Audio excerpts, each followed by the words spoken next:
Welcome to Kenton Teaches. Enjoy the video.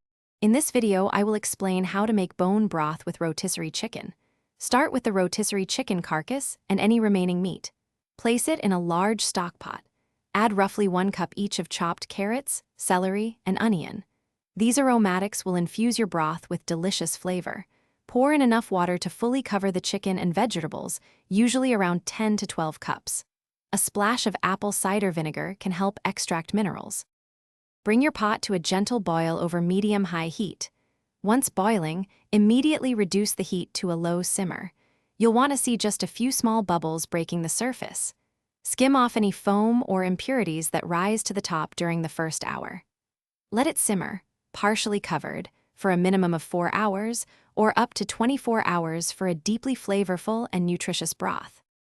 Once your broth has simmered sufficiently, carefully remove the chicken bones and large vegetable pieces. Then, strain the liquid through a fine mesh sieve or a colander lined with cheesecloth into a clean bowl or container. This ensures a clear, smooth broth. Discard all the solids. Let the broth cool completely at room temperature before transferring it to airtight containers for storage. Your homemade bone broth can be stored in the refrigerator for up to 4 days. For longer storage, pour it into freezer-safe containers, leaving about 1 inch of headspace, and freeze for up to 6 months. It's perfect for soups, stews, sauces, or simply sipping warm. Remember to check the description below for a link to a fantastic book that can truly change how you think about money, as well as other great deals. Enjoy your nutritious, homemade broth.